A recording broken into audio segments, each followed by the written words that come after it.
Es natural.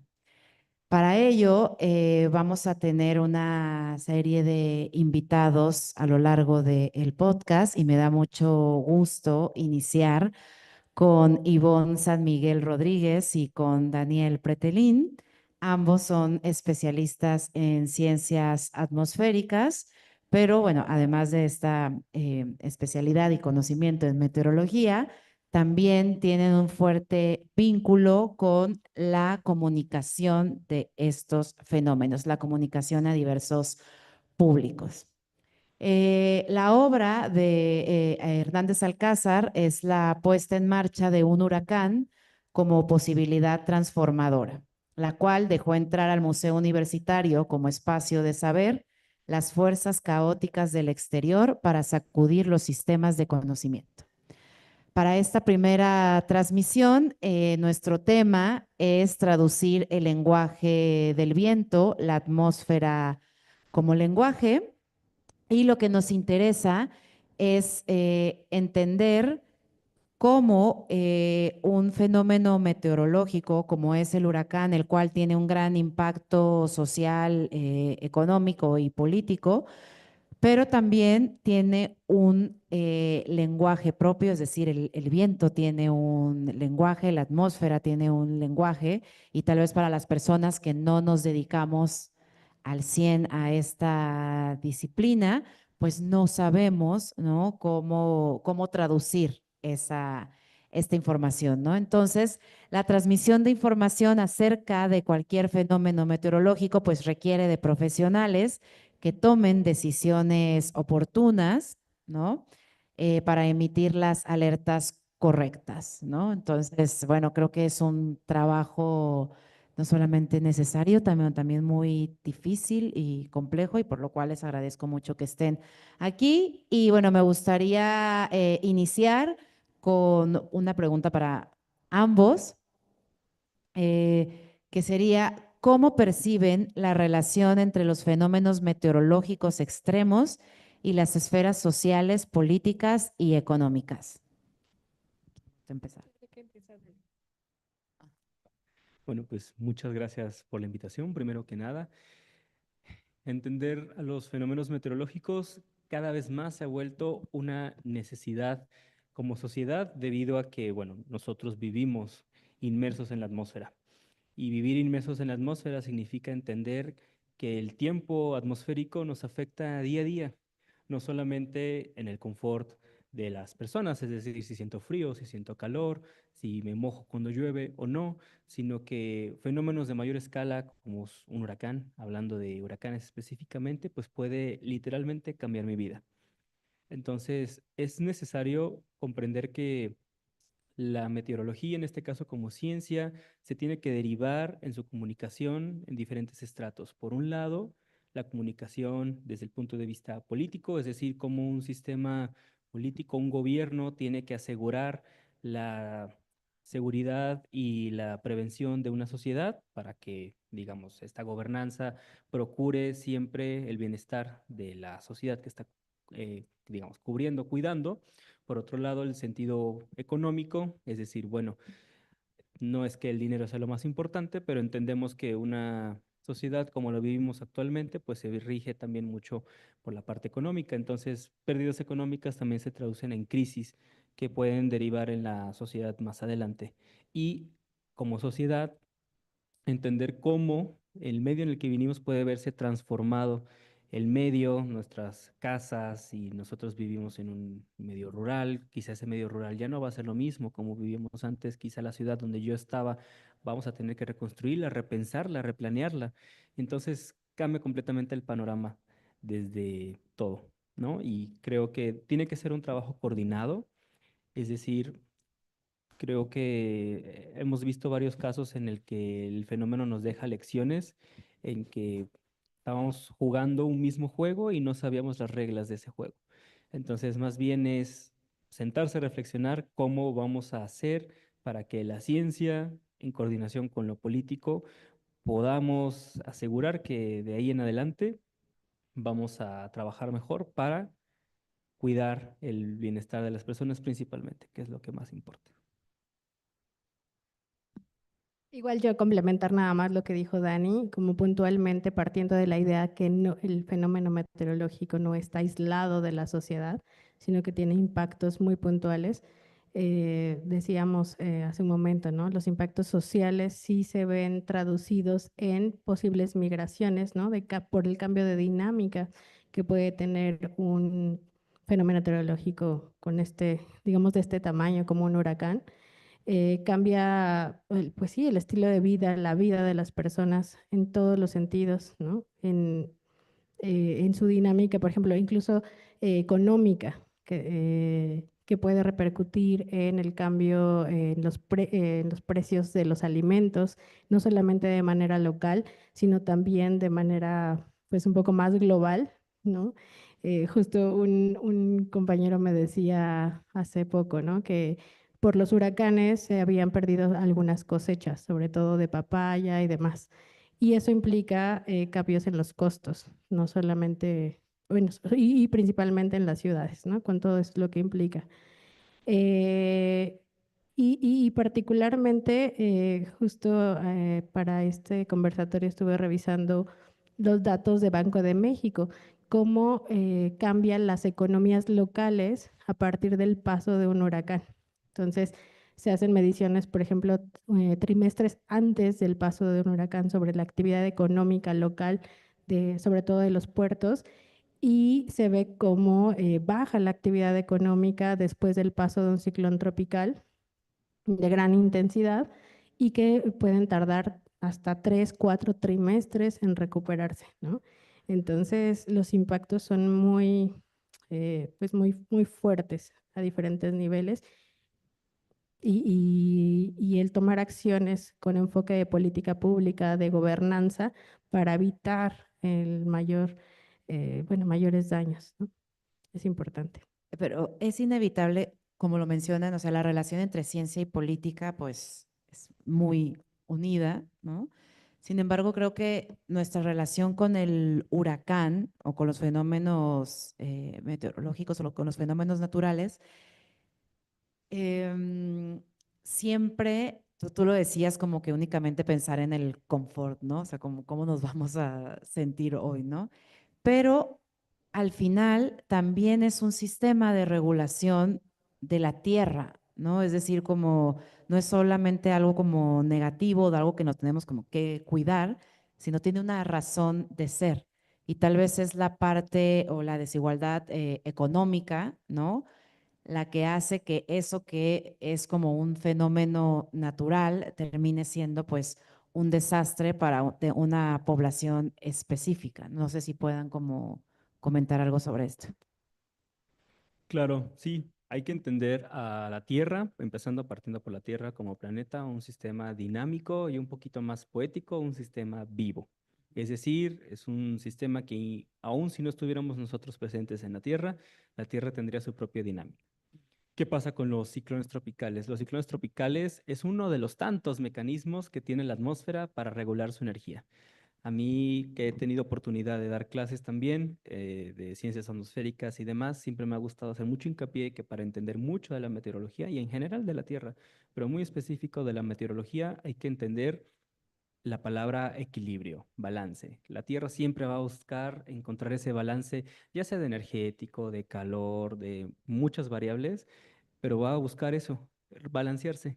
Y entonces uno de los tantos mecanismos, como te decía, es los ciclones tropicales. ¿Qué transfieren los ciclones tropicales? Uno pensaría, bueno, viento, lluvia, pero va más allá de eso. O sea, es lo que nosotros percibimos, pero en realidad regula mucho de la energía que hay en exceso a veces, ¿no? En los trópicos, que ya podremos hablar un poquito más en detalle de que es parte de la energía, ¿no? Que necesita el ciclón para alimentarse. Pero entonces el huracán hay que pensarlo de una manera muy sencilla como un transportador de energía, ¿no? De donde hay un exceso de energía a donde hay menos. ¿Qué pasa? Digamos que a veces nos toca estar en el medio del camino de ese transporte de energía.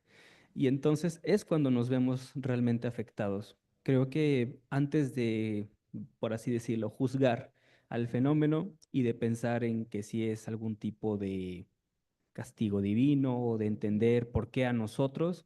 Hay que entender que la Tierra está buscando autorregularse y que más bien vamos a entender ahora el concepto de exposición. ¿Cómo vamos a estar nosotros, ahora sí, válgase la redundancia, expuestos ante la presencia de este fenómeno? Es un fenómeno que siempre va a estar presente, es un fenómeno necesario para la Tierra. ¿Cómo le voy a hacer yo como persona y ya más a gran escala como sociedad para enfrentar este paso necesario de la Tierra? Creo que hay que entender primero ese concepto y pues realmente no hay que, digamos, poner en mal el nombre o el término huracán, como te menciono, es importante su presencia. Más bien es decir, bueno, yo comprendo que este fenómeno es necesario, más bien cómo le voy a hacer yo para no verme tan afectado. Ok. Y bueno, también ver a este tipo de fenómenos desde el lado positivo, ¿no? Porque estas regulaciones de la tierra también tienen que ver con proveer de recursos que son indispensables para las sociedades, por ejemplo, el agua. Entonces, si no hubiera lluvia y que es traída por estos fenómenos a las ciudades, a las costas, a todo el territorio, pues tampoco podríamos poder subsistir de la manera en la que estamos subsistiendo, ¿no?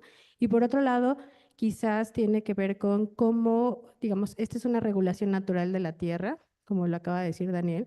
Sin embargo, eh, la manera en la que nos hemos asentado los humanos en zonas naturales, ¿no? De manera no ordenada, pues también tiene un impacto bueno, en nuestras mismas sociedades, ¿no? O sea, no tiene que ver necesariamente con el fenómeno, sino cómo nosotros como sociedades nos hemos ubicado de manera no planificada, ¿no? Y también algo que menciona Ivonne y siempre me ha parecido bastante interesante es cómo un mismo fenómeno te impacta o no impacta las sociedades de diferentes regiones de manera distinta, ¿no? Por ejemplo, unas personas que viven en la costa, pues para ellos puede ser una catástrofe, ¿no? Quizá es una zona no tan desarrollada, construcciones más débiles o poblaciones más vulnerables y son duramente afectadas. Pero quizá los que vivimos en el centro del país decimos, wow, qué bueno que pasó este ciclón, nos llenaron las presas, ahora tenemos que estar hasta desfogando algunas porque ya tenemos exceso de agua, ya voy a tener agua aquí en mi casa. Y entonces son comentarios muy particulares. Siempre me ha llamado mucho la atención cómo, digamos, algunos se alegran, hasta memes hacen, agradeciendo, le dan la bienvenida, por ejemplo, el primer ciclón tropical de esta temporada 2024, Alberto, quizá algunos lo recuerdan, fue muy benéfico, principalmente para el noreste del país, y estaban muy agradecidos, ¿no? Pero otras personas que viven en la costa, no, pues a mí me llovió bastante, ¿no? Y perdí tal cosa. Entonces, siempre va a haber esos contrastes de beneficio y a otras personas que no le fue tan bien, ¿no? Más bien hay que entender que un ciclón puede ser benéfico para una parte, pero también no tan bueno para otras. Ahora, ¿nos podrías explicar, Daniel, qué condiciones atmosféricas son cruciales para la formación de un huracán y sobre todo cómo se monitorean estas condiciones? Va, bueno, es algo muy bonito de entender la formación de un ciclón. Voy a tratar de ser muy general, no quiero caer en tecnicismos o especificaciones muy puntuales porque, bueno, se va a hacer un poquito complicado el entendimiento. Pero bueno, básicamente un huracán se forma a partir de una perturbación atmosférica. Entendamos esta perturbación atmosférica como el paso de alguna onda, un sistema que, digamos, está el flujo de viento y comienza a perturbarse, es decir, comienza a tener una ondulación. Esta ondulación puede seguir atravesando el océano y el huracán, o bueno, más específicamente los ciclones tropicales, es un fenómeno acoplado. ¿A qué me refiero con acoplado? Tiene que tener condiciones tanto en la atmósfera como en el océano. Recordemos que los ciclones, los huracanes se forman en el océano. Entonces, es un fenómeno que tiene que estar en, digamos que para que se origine, tiene que estar en coordinación, en buena sintonía, la atmósfera como el océano. Entonces, como te comentaba, esta perturbación viaja y el océano tiene que tener también ciertas características. Una de estas características es que tenga una temperatura elevada. Se ha establecido un umbral más o menos promedio para que esta temperatura sea la óptima, ronda los 26 a 27 grados Celsius en promedio. Y también tiene que tener el océano una variable que se llama contenido de calor, que es básicamente cuánta energía está almacenando el océano para que el ciclón o esta perturbación pueda tomar esa energía y, digamos, desarrollarse. ¿Qué tiene que hacer la atmósfera? Además de que tenga que contener esta perturbación en el flujo, tiene que favorecer el desarrollo del ciclón en altura. Y para eso no tienen que haber vientos fuertes en los distintos niveles de la atmósfera. Imaginemos, ya cuando está el ciclón formado, como un pastel. Nosotros lo vemos desde el satélite, ahorita voy para allá por el monitoreo, nosotros vemos desde el satélite, de hecho aquí afuera están algunas fotografías de imágenes satelitales, y nosotros podemos imaginarnos el ciclón como un disco, ¿no? Como un CD, ¿no? Algo redondo y un hoyito en el medio, que es el ojo. Ah, bueno. Pero en realidad un huracán no es plano, o tiene una extensión de varios kilómetros, puede alcanzar decenas de kilómetros de extensión, dependiendo del tope de sus nubes. Y entonces imaginemos al huracán ahora, ya que conocemos que tiene una cierta altura, como un pastel. Imagínate ahora que ese pastel, de diferentes lados, le vas insertando un cuchillo por aquí, un cuchillo por acá, otro cuchillo por acá. Ese pastel muy probablemente se deforme o se desbarate y ya pierda su estructura. Lo mismo pasa en la atmósfera. Ese pastel ahora es un huracán y si vienen vientos, que le llamamos justamente vientos cortantes, de diferentes direcciones, con diferentes intensidades, lo que va a hacer en síntesis es desbaratar al sistema. Entonces, la atmósfera tiene que responder bien, que el viento sea favorable en la altura para que éste se desarrolle, que encuentre calor en el océano, que encuentre suficientes temperaturas y digamos que en condiciones óptimas, esto es lo que pasaría para que se forme un huracán bien llegado, bien formado, intenso. Y pues bueno, básicamente es así. Ahora, ¿cómo monitoreamos la evolución de este huracán? Como te mencionaba hace un momento, a través la herramienta más cercana y más antigua que tenemos para observar estos sistemas que no están propiamente en tierra, sino que se originan en el océano, son los satélites. La era satelital empezó en la década de los 60, aproximadamente en 1966. Se lanzó el primer satélite meteorológico operacional y esto nos ha ayudado increíblemente, no solo para monitorear los ciclones tropicales, sino para monitorear muchísimas cosas de meteorología y en general del sistema Tierra, pero específicamente hablando de la meteorología, nos ayuda mucho para ver cómo evoluciona desde que sale una onda tropical de la costa del Atlántico, cómo va viajando, cómo va evolucionando, cómo va tomando forma de espiral. Y también con los satélites podemos monitorear incluso las temperaturas del océano. Entonces, con los radares que tienen estos satélites, pueden monitorear o derivar, más bien hacer estimaciones de la temperatura y podemos saber si hay condiciones óptimas. Digamos que los satélites nos han ayudado, en cierto modo, a reemplazar el hecho de que tenemos que tener miles de termómetros regados por el océano para tener una idea de cuánto está la temperatura en el océano. Ya nos ayudan a estimar estas cosas, entonces es una herramienta infalible el satélite. Otra herramienta muy importante que me encantaría que estuviéramos tapizados de ellos, se llaman radares meteorológicos. El radar meteorológico lo que te indica básicamente es la presencia de precipitación a través de la emisión y recepción de ondas electromagnéticas. Y con ello puedes ver la estructura de un ciclón, porque recordemos que un ciclón es básicamente un conjunto de tormentas rotando. Si pudiéramos definirlo así como tal, un ciclón tropical, bueno, son un aglomerado de varias tormentas rotando en un centro de baja presión que tiene unas velocidades de viento muy específicas. Y entonces, con este radar yo puedo ver la estructura del huracán viéndolo desde la parte de la precipitación.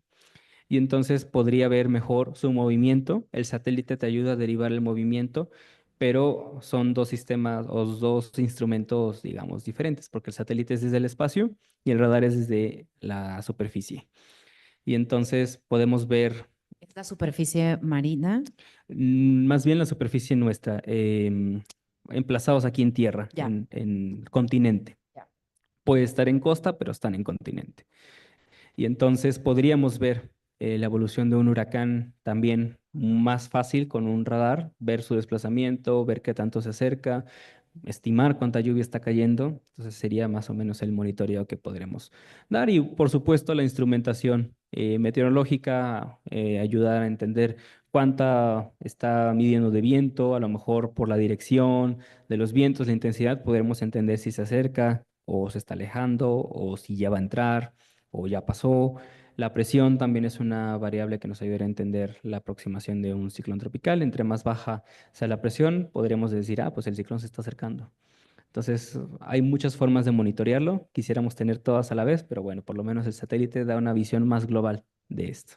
Y una cuestión como práctica, ¿hay alguien, o sea, un grupo de personas que están todo el tiempo haciendo este monitoreo? Sí, sí, sí, sí. Justo hay cooperación internacional, afortunadamente, en cuestión de satélites. El satélite más reciente que tenemos es el GOES. Es un satélite, bueno, es un conjunto de satélites ya, es una familia satelital muy grande que nos ayuda justamente. Son satélites que no solamente observan los trópicos, ¿no? Prácticamente abarcan gran parte de América. Entonces, pues nos ayudan a ver estos ciclones. Y bueno, ya específicamente, ya las estaciones más chicas, como digamos los radares o las instrumentaciones meteorológicas, pues ya son personas que se dedican técnicos principalmente a el monitoreo, el mantenimiento y la operación de estos equipos. Ok. Ahora, bueno, creo que nos compartiste toda una parte muy técnica, ¿no? Pero ahora como meteorólogo, Ujú. ¿no? ¿Qué retos encuentras al comunicar y al pronosticar huracanes o ciclones tropicales, ¿no? O sea, ¿cuándo saber cuándo es una urgencia, por ejemplo, ¿no? O sea, eso. Claro. Fíjate, ahorita fue un ejemplo claro. Tuve que pensar mucho qué palabras voy a ocupar para no sonar tan técnico, para no perderme la explicación, para que quienes nos están escuchando puedan entenderme. Y es algo que estoy seguro que enfrentamos muchos científicos de diversas áreas, pero específicamente hablando de la mía, algo que nos enfrentamos diario. ¿No? Decir, bueno, yo entiendo todos los tecnicismos y puedo platicar con mis colegas y sé que me van a entender. Y ahora, ¿cómo le explico? Siempre está la broma en mi trabajo, ¿cómo le explico a mi abuelita qué va a pasar? Entonces, es un reto muchas veces, y esa es una realidad, en la academia, cuando estudiamos y nos preparamos, muchas veces no nos enseñan cómo comunicar la ciencia, simplemente a entenderla, a estudiarla, a analizarla. Pero ¿cómo le hago para sacar este lenguaje técnico a un lenguaje más sencillo y aterrizarlo a personas que no necesariamente se dedican a lo mío? ¿No? O saber que es una urgencia, a diferencia de un momento, digamos, como tranquilo del Claro. fenómeno. Y entonces, sí es un reto, es un reto. Afortunadamente vas aprendiendo en el camino, te enfrentas, cuando sales del mundo académico, te enfrentas con otro tipo de sectores. Por ejemplo, el gubernamental quiere la información rápida, quiere tomar acciones pronto porque entienden la urgencia, han tenido antecedentes y entonces ya no quiero que me pase otro desastre, quiero información puntual, precisa y rápida. Y entonces es un reto pensar cómo le voy a hacer para generar toda esa información, que sea lo más confiable posible, pero que además no caiga en tecnicismos para que no haya confusiones. Entonces, sí es un reto, la verdad que es un reto. Creo que no hay una forma única, más bien de atacar este problema. Creo que más bien muchas veces vas con la experiencia, a veces con tropiezos, y dije, ching, a lo mejor pude haberlo dicho de una manera diferente, pero ya sé cómo decirlo a la próxima. Y cuando hay urgencia de información, pues te las tienes que ingeniar para tratar de explicarlo lo más claro posible sin que pierdas detalle de la urgencia, de la necesidad de que tienen que tomar acción pronto. Entonces, muchas veces es quitarte tu lugar de meteorólogo, quitarte los zapatos de meteorólogo y ponerte en los zapatos de alguien que vive o que va a estar en el camino del paso de un fenómeno así, ¿no? Como a mí me gustaría que me dijeran tal cual. Y es desconectarte un rato y pensar. Pero es un ejercicio que lo tienes que hacer en minutos, ¿no? Sí, es como inmediato, ¿no? Sí. Ajá. Entonces sí, lo vas trabajando poco a poco, como dicen por ahí, vas agarrando callo, pero sí es un reto que es necesario, pero también a la vez muy difícil, y quizá Ivonne también nos pueda dar su óptica desde la academia, desde el sentido académico, cómo ha sido todo esto. Sí, justo, Ivonne, o sea, como cuáles son los principales desafíos que hay o que has tenido para hacer accesible la información científica sobre los fenómenos como los huracanes. Sí, bueno, ya Dani nos contó sobre los desafíos desde la parte institucional gubernamental, ¿no? Desde el lado de la universidad tenemos una responsabilidad, dado que aquí tenemos institutos, tenemos facultades, mucha gente estudiando esos fenómenos y entendiéndolo desde distintos puntos de vista, ¿no? Entonces creo que como institución tenemos el reto como de sensibilizarnos a que hay una necesidad de información y de colaboración con instituciones públicas como el Meteorológico Nacional, ¿no? Para hacer estas sinergias de comunicación más asertivas. Por otro lado, ya pensando como tal en los públicos, pues, o sea, creo que todas las personas que nos dedicamos o nos hemos dedicado a la comunicación, ya sea institucional o los medios de comunicación, los periodistas y demás, tenemos una responsabilidad muy importante, ¿no? Para comunicar sobre todo estos fenómenos que a veces sí requieren una mirada de urgencia.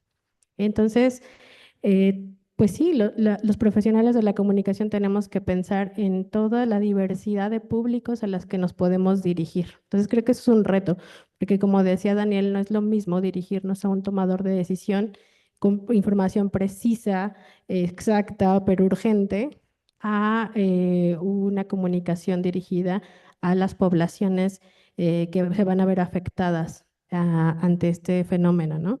Que también muchas veces se hace a través de los medios de comunicación nacionales, pero también locales. Entonces, ¿cómo a través de estas instituciones podemos coadyuvar a poder mejorar ese sentido de urgencia que a veces requiere y además que se tomen acciones? Porque las acciones las puede tomar el gobierno, pero también hay acciones que debe de tomar la gente que está en estas zonas que se puedan ver afectadas, ¿no? Entonces tenemos que pensar además en los medios de comunicación, no solamente como lo acabo de mencionar, medios masivos y también, sino también medios locales, las tecnologías que usan las diferentes personas, porque muchas veces no tienen televisión o no tienen radio, ¿no? O la radio local depende mucho de la infraestructura con la que cuente la zona, ¿no? Entonces tenemos que pensar también en esa parte. Una periodista me contaba que justamente al cubrir un desastre, el desastre de Otis y entrevistar a una persona afectada en Acapulco, decía, bueno, es que yo no me enteré, yo no supe, porque yo no tengo radio, no tengo televisión, y entonces deberían de ponernos unas bocinas aquí en la calle como las de la alerta sísmica, ¿no? Para comunicarnos qué tenemos que hacer, porque esa es otra cosa, no sabemos qué tenemos que hacer. Entonces es otro reto. Eh, Ahora, para pensar en los públicos, creo que también vale la pena pensar en las edades, digamos, el nivel educativo del cual partimos para comunicarnos con ciertos públicos. Es decir, que el público no sea un público abstracto, que no sea siempre la abuelita, ¿no? Porque sí, sí, eso pensamos, pero a veces tenemos que comunicarnos con niños de la zona para explicarles qué medidas tienen que tomar, cómo tienen que contenerse, ¿no? Ante un evento como este. A veces tenemos que pensar, sí, en universitarios también, pero ese es otro nivel de comunicación. Entonces, hay muchísimos retos. Ya los mencionaba, el sentido de urgencia, el público, la tecnología. Y también hay otro aspecto que creo que nos toca desde la academia, que tiene que ver con la desinformación o la manera en la que se le puede dar una explicación no científica o sobrenatural a estos fenómenos, ¿no? Que se tiene que respetar porque hay cosmovisiones locales, ¿no? Vemos mucho esto que pasó la península de que se lo asignan a esta estatua de Poseidón. Entonces, desde la universidad tenemos que decir, bueno, ¿qué explicación tenemos que dar para ser más precisos, para tener un entendimiento y una acción ante estos fenómenos, ¿no? Entonces, creo que también esta parte de desinformación es muy, muy, muy importante. Sí, ahora que abres ya como un poco el campo de lo simbólico, ¿no? Pues sí les quería como preguntar qué impresiones les causó la exposición, la pieza, cómo se relaciona con su trabajo en el campo de las ciencias atmosféricas y meteorológicas. Claro, justo entrando a la exposición, igual no me dejará mentir, la primera pieza que vi, la voy a describir tal cual la vi, no me recuerdo particularmente el nombre de la pieza, pero es unos escombros en el suelo y se alza la estación meteorológica, particularmente es un anemómetro. Un anemómetro es un instrumento para medir la velocidad y dirección del viento, junto con una veleta. Y le dije, Ivonne, esta imagen yo ya la vi. Sí, bueno, ¿cómo? Sí, yo recuerdo cuando pasó Otis, uno de los datos más duros que salió de Otis es una racha de viento que afortunadamente se pudo medir, alcanzó 330 kilómetros por hora, eso es brutal. Em, y es una foto de una estación meteorológica, si no mal recuerdo, perteneciente al Mareográfico de la UNAM. Y entonces ellos se tomaron la molestia de poner un antes y un después. El antes era la estación, digamos, emplazada, normal, y el después es muy parecido a lo que quedó aquí en la exposición, ¿no? La pieza es básicamente la estación quedó de pie, afortunadamente, pero los cimientos, la estructura que la sostenía, curiosamente sí se echó a perder, digamos así. Entonces dije, esta pieza yo ya la vi y me remontó en ese momento a esa imagen que me causó impacto, ¿no? Como digo, wow, o sea, a pesar de la fuerza de este ciclón, quedó de pie. Y me hizo sentir, bueno, me dio nostalgia ese momento porque todos estábamos asombrados con lo que había pasado. Que Otis, ya no le digo Otis nada más, lo llamo el fenómeno Otis, porque revolucionó muchas cosas dentro de como sociedad, como ciencia y como especialistas de la atmósfera. Y el resto de piezas me pareció muy bonito ver varios periódicos pegados en la pared de noticias en torno a huracanes y ver las fechas, decir, wow, o sea, cómo antes era la comunicación a través del periódico. Digo, yo soy una generación completamente diferente, todavía leí el periódico de niño, me inculcaron eso, pero como muchísimos años antes de que yo naciera ya ponían en primera plana el paso de un ciclón, ¿no? O cuando ya había pasado. Y se me hacía muy interesante ver que las fotografías, obviamente, pues en blanco y negro, tratar de dimensionar una imagen sin color, pues ahorita es como un poco complicado, ¿no? Y entender cómo ha sido esa transición de comunicación me parece increíble. Y ya en un sentido más técnico, digamos, ver cómo el artista plasma nosotros los llamamos tracks, es decir, el camino o el paso de los ciclones a través de sus trayectorias, más específicamente, me parece muy interesante ver cómo lo plasma, ¿no? Primero como, depende cómo lo veas, yo lo interpreté como primero había muy poquitos, ¿no? Como era poco lo que nosotros podíamos observar debido a que no teníamos instrumentos, no teníamos satélites, no teníamos radares. Pocos sabían si pasaba un ciclón y si sabían es porque les pasó encima. Y poco a poco ha ido como aumentando el número de estas trayectorias porque ya más observación. Entonces es como, bueno, eso es la forma en que yo lo interpreté. Y también platicando con Ivonne, hay otras piezas que son específicamente igual trayectorias de ciertos huracanes o ciertos ciclones y con sus nombres. Pero me decía Ivonne que una de las cosas que te quiere dar a entender también la pieza es que nosotros designamos, o nosotros los especialistas, con fines de comunicación y de alertamiento, se decidió ponerle nombre a los huracanes, ¿no? O a los ciclones. ¿Para qué? Para fines de alertamiento, para que sea más fácil.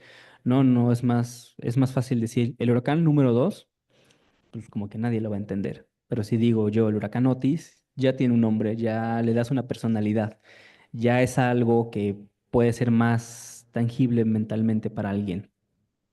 Pero que ese es el nombre del fenómeno, pero que atrás de ese Otis van a haber muchos nombres más porque ese Otis repercutió en la vida de miles de personas. Entonces, Otis ya no solamente se llama Otis, se llama como todos los afectados. Me hizo vibrar bastante, me hizo mucho sentido porque muchas veces no nos detenemos a pensar en cuánto impactó Otis a las demás personas, ¿no? No solamente en el sentido de, pues, de sus viviendas, de su vida y demás, sino que Otis va a ser un nombre que va a quedar marcado en el nombre de muchas personas.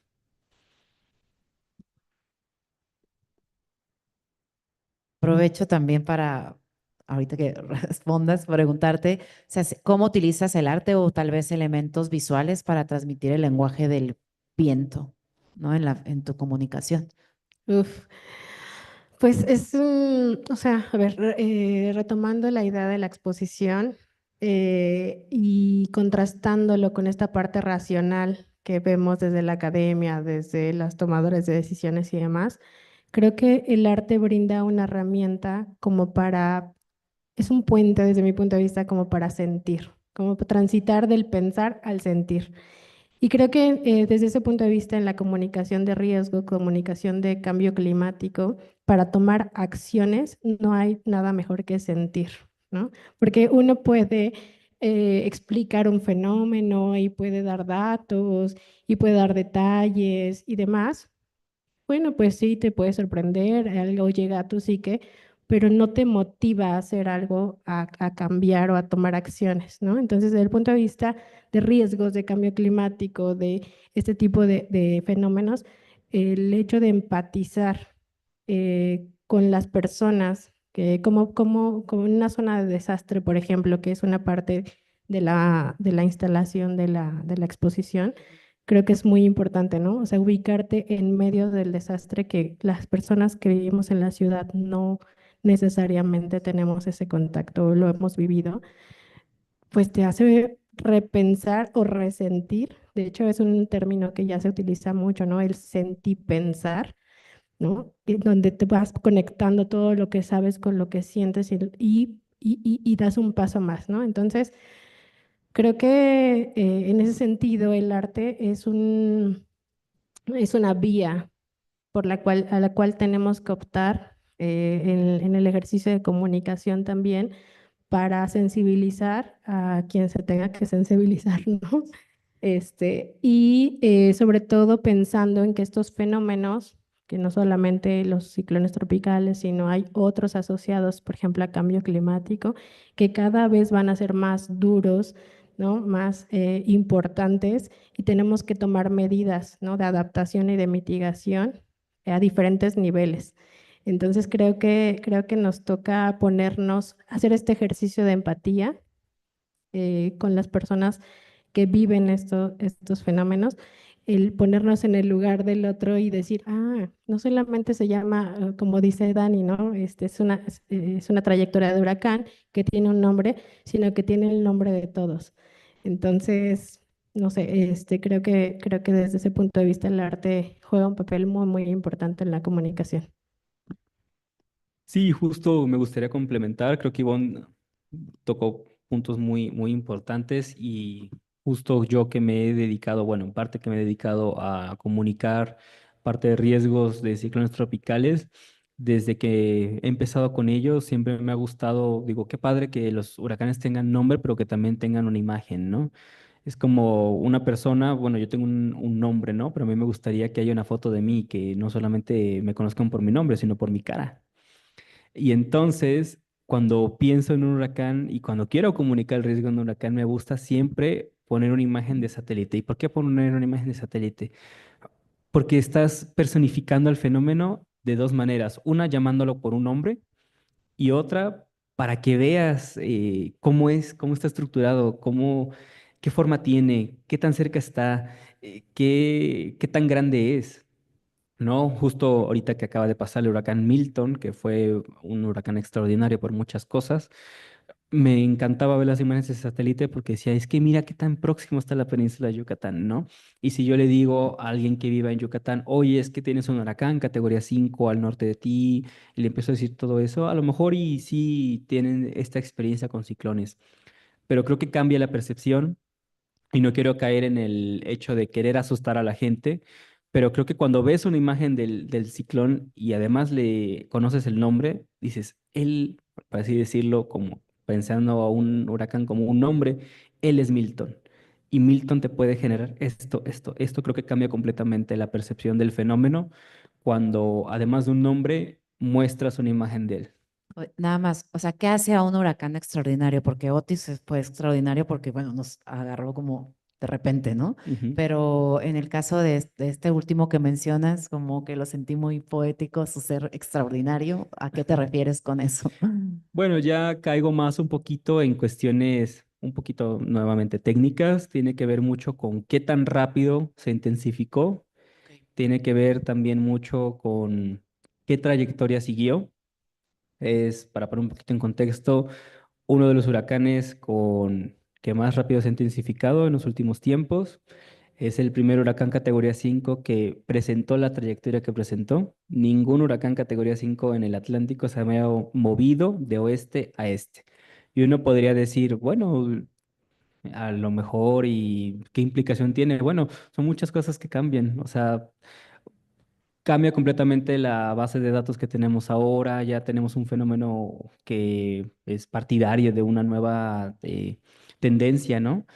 Y por muchas otras cosas, qué presión tuvo en su centro, fue una presión muy baja, cuánto alcanzó de vientos máximos sostenidos, cuántas veces se reintensificó, fue 5, luego bajó a 4, luego volvió a subir a 5. Entonces, por muchas partes es un fenómeno extraordinario. Y ahora, bueno, Ivonne, para que también no se me vaya una palabra que dijiste, me parece importantísima, el sentir, ¿no? O sea, como que no solo es el analizar, comunicar, ¿no? Y buscar las mejores estrategias para resolver un problema, sino algo como vital, es el sentimiento para poder sentirnos afectados y poder actuar de manera, pues, también responsable. Entonces, no sé, a lo mejor muchas veces creemos que la palabra como, o las ideas de sentimiento e institución pueden ser como si fueran contrarias, ¿no? Entonces mi pregunta iría a qué papel juegan incluso las narrativas culturales y personales en la percepción y en la respuesta de los huracanes. Y también, bueno, a lo mejor para los dos, o sea, ¿cuál es este papel de las instituciones públicas en el entendimiento de estos fenómenos, ¿no? O sea, ¿cómo nos acercamos a esto? Oye, está muy compleja la pregunta, pero desde bueno, a ver, hay muchos estudios que ya están retomando el tema de sentir para incorporarlo en los mecanismos de comunicación, ¿no? Les comentaba ya que en comunicación de cambio climático es importante porque los impactos de cambio climático no son los mismos para las costas que para, o para las comunidades más vulnerables que para la gente que vivimos en la ciudad, ¿no? Entonces, este ejercicio de empatía, ¿no? A través del lenguaje de comunicación con la perspectiva de sentir, ¿no? Es muy importante para que desde el lugar en donde estemos podamos tomar acciones, ¿no? No solamente de lo que estamos viviendo nosotros, sino de lo que nosotros provocamos en otro lado del mundo, ¿no? Entonces, creo que eso es importante. Luego, por otro lado, pues esta parte de las perspectivas culturales también juegan un papel importante, que bueno, hago un comercial. En noviembre, como parte de esta exposición, también vamos a tener un taller de la cosmovisión mesoamericana del desastre. Es decir, estos fenómenos han existido siempre, y más que estamos ubicados en una latitud pues muy estratégica para que esto ocurra, que nos impacten comúnmente estos fenómenos. Entonces las explicaciones que se les daban digamos, en nuestros antepasados mesoamericanos a este tipo de fenómenos, pues también se incorporaban a pues a su cultura, ¿no? Y son parte de nuestra cultura ahora también. Entonces, eso puede dar también pues un sentido de apropiación cultural que también es importante, ¿no? De explicación, a lo mejor de que somos muy resilientes, ¿no? Los mexicanos, porque podemos pasar en un solo día de sol intenso, calor, sequía, a lluvia intensa y inundaciones, ¿no? Entonces, creo que el hecho de ser conscientes de nuestro entorno, de la atmósfera que nos rodea y que nos impacta cada minuto de nuestras vidas y hacerlo consciente es como importante, ¿no? Desde el punto de vista de acción y desde el punto de vista de que sea parte de nuestra cultura, de nuestros hábitos, incluso de todos los días, ¿no? No sé si vaya por ahí. De las Papel de las instituciones. instituciones públicas en este debate, ¿no? Ajá. Pues bueno, como mencionaba al inicio, creo que tiene que ser ya una coordinación, es decir, llamemos instituciones públicas a gobierno, pero también a universidades públicas que se dedican a la investigación de estos fenómenos, ¿no? Justo me recuerdo que hace un par de meses hubo una mesa de trabajo sobre el huracán Otis y entonces invitaron, la sede fue en el Instituto de Ciencias de la Atmósfera y Cambio Climático, pero invitaron al Servicio Meteorológico Nacional, invitaron al Mareográfico, invitaron a, si no mal recuerdo, personas de la Marina y entonces es como un conjunto de tomadores de decisiones que se tienen que sentar, pero dije, este ejercicio estaría padre pero antes de que pasara el fenómeno, es decir, son reflexiones, hablamos de lecciones que tendríamos que tomar en consideración para la nueva temporada venidera, es decir, la que estamos viviendo ahorita, pero creo que estos ejercicios de cooperación institucional tienen que ser más fuertes y previos a. Es decir, no esperar a que pase el desastre para tratar de entenderlo, sino más bien entender el fenómeno antes de que origine un desastre y cooperar entre instituciones para que todo trabaje bien, no trabajar en paralelo, porque creo que en paralelo no se logra mucho. Sí, entonces yo, con lo que nos dices, Daniel, ahora te tengo una pregunta a ti, Ivonne. O sea, porque esto también es una forma, o sea, esta organización, ¿no? Que sugiere Daniel, pues también requiere una forma de comunicar la ciencia, ¿no? Entonces, pues, ¿qué desafíos enfrentas al asegurar que la información no solo sea accesible, sino también, pues, que motive una acción y una responsabilidad adecuada a distintos grupos sociales y a las decisiones políticas? O sea, no sé si está como clara la pregunta. Pues sí, o sea, creo que ya lo venimos hablando, ¿no? A lo largo de la charla, creo que, o sea, hay que tener en cuenta los diferentes niveles de participación, los diferentes niveles en los que la sociedad está involucrada en este tema. Creo que hay que entender mucho otra vez, ¿no? Desde la parte institucional de la UNAM, cuál es nuestra responsabilidad de nuestro compromiso porque nos debemos a a la sociedad, ¿no? Como universidad. Entonces es como un ejercicio de rendición de cuentas. Creo que la universidad tiene que ser muy sensible hacia estos diferentes sectores, ¿no? Em, y tomar un papel importante en estas estrategias de comunicación que se generan desde el gobierno que ya se viene haciendo con las sinergias internas de la universidad, pero que digamos que sea un esfuerzo sostenido, no y que no sea reactivo, sino que sea mucho más planificado con un enfoque de prevención. Ir cerrando, me gustaría hacerles una pregunta a cada uno. Para ti, Daniel, ¿qué innovaciones tecnológicas anticipas que cambiarán la forma en que se predice y se comunica sobre los huracanes? O sea, porque a mí me parece, o sea, como en el 60, pues aparece la era satelital, pero antes, pues, ¿cómo era nuestro vínculo? Ahora tal vez nos parece muy normal, pero también pensar hacia el futuro, ¿qué cambio podría ser? Pues me pongo a pensar en muchas cosas. Primero que nada, si yo soy ambicioso, me gustaría tener como un centro especializado que vigile ambas cuencas aquí en México. ¿Qué pasa? Un poquito para entender cómo monitoreamos nosotros. Hay una institución mundial que nos rige, que es la Organización Meteorológica Mundial. Ok. Esta organización, como los ciclones tropicales ocurren prácticamente en gran parte de los océanos del mundo, lo que hacen es dividirlo en varias regiones. ¿Para qué? Para que sea más fácil el monitoreo, ¿no? Y no que un solo país o una sola entidad se dedique a monitorear todo, porque será muy complicado.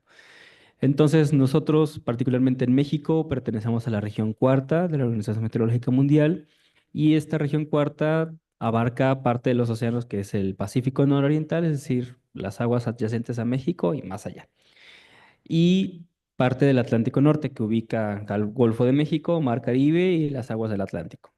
Entonces, la entidad que se dedica al monitoreo de los ciclones tropicales en esta región, específicamente los mares que mencioné, es el Centro Nacional de Huracanes, que se ubica en Miami, Florida. Este es el encargado de emitir los avisos y pronósticos oficiales de todos los ciclones que se forman en estas cuencas oceánicas. ¿Qué me gustaría a mí? Bueno, no quitar el papel del Centro Nacional de Huracanes. Es muy importante que exista y sí hay coordinación, vinculación y cooperación, pero me gustaría que esta cooperación fuera todavía más fuerte y que nosotros aquí en México tuviéramos un centro especializado en el monitoreo de huracanes. ¿De dónde surge la necesidad? Bueno, porque como lo dije Ivonne, México es uno de los países, como pocos países en el mundo, que se vio afectado simultáneamente por dos cuencas oceánicas que son ciclogenéticas, particularmente la segunda y la tercera más activa a nivel global. Entonces, es muy importante monitorear esto porque tanto en el Pacífico como en el Golfo y el Caribe nos llegan huracanes, ¿no?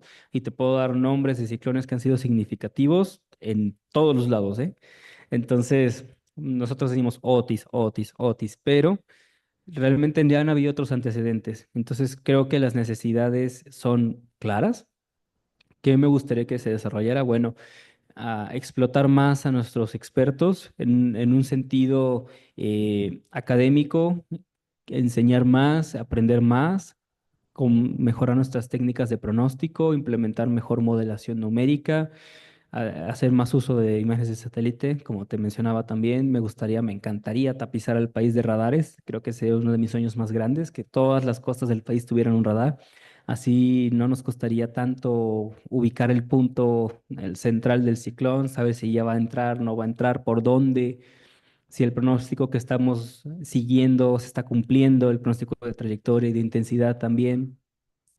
Y bueno, también un poco mejorar la instrumentación del país, más bien aumentar la cantidad y la calidad en algunos casos. Y bueno, en general creo que sería más o menos a lo que yo le apostaría de aquí en adelante. Ok, bueno, dije que iba a ser la última, pero ya que dijiste lo de los radares, o sea, sí es imposible poner muchos radares o porque, o sea, es muy Mm, costoso, o ujú. hay una afectación también a la población que haya tan, o sea, ¿por qué no existe o no se puede? Claro. Bueno, no, es un poco costoso, sí, son instrumentos, bueno, es un conjunto de instrumentos, no es Sí. uno solo en realidad. Sí es algo costoso, pero además es muy necesario, es muy útil. No solamente es para monitorear ciclones, en general para monitorear lluvias, para la temporada de lluvias sería ideal, ¿no?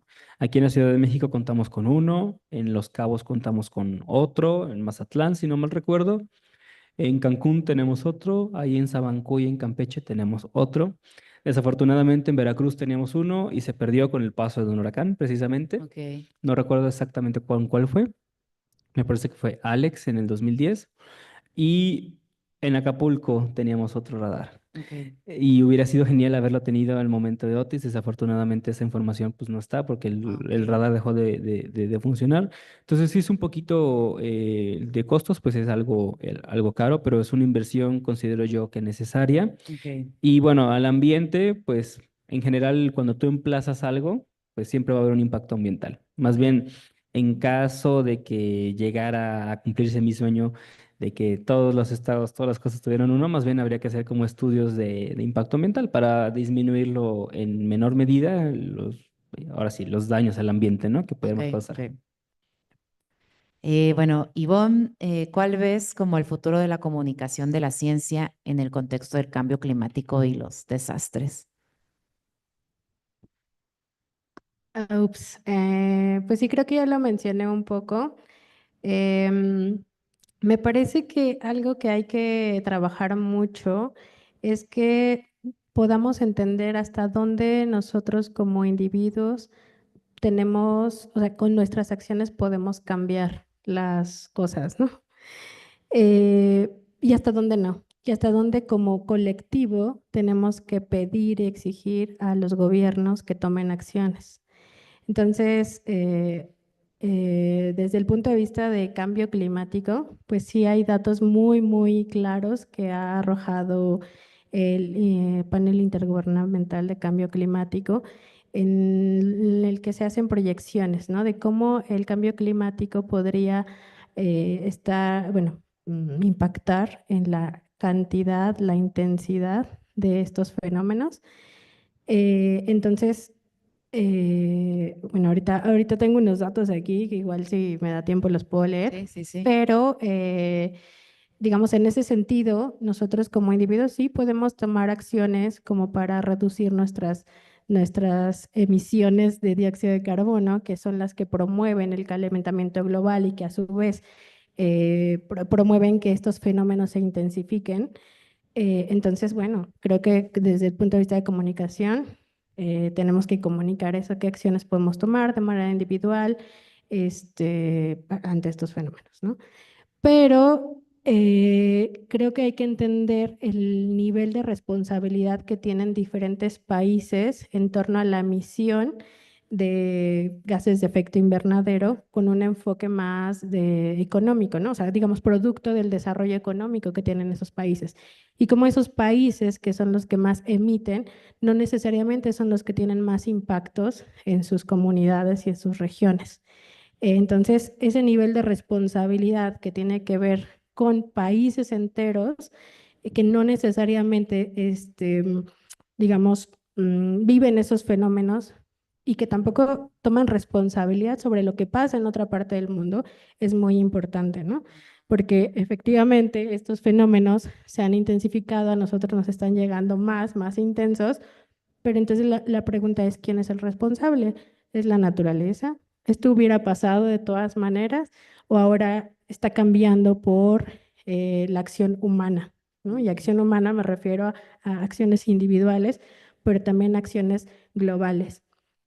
Entonces, en ese sentido, considero muy importante que de la mano de comunicar estos fenómenos y todas las acciones de prevención y de mitigación que se tengan que hacer, se tomen pues sí, acciones con ese enfoque de cambio climático y ver a estos fenómenos como una consecuencia también de lo que no hemos hecho como humanidad, ¿no? Sí. Entonces, y que esas acciones individuales sí tienen su efecto, pero que entender que no es significativo tomando en cuenta la aportación que hacen estos países de manera masiva y que no necesariamente asumen responsabilidad. Entonces creo que la comunicación también tiene que fungir como un activador social para exigir a los gobiernos tomen acciones, ¿no? Y que se hagan responsables de lo que han emitido a lo largo de la historia. Así es. Bueno, gran cierre para insistir en en el título del proyecto, ¿no? El Centro de Huracanes del Museo Universitario de Ciencias y Arte, pues sí, afirma que ningún desastre es natural, ¿no? Muchísimas gracias por estar aquí y los esperamos a todos los que nos escuchan en la siguiente transmisión del podcast Presagio de Huracán, Alerta en Ciudad Universitaria. Muchas gracias.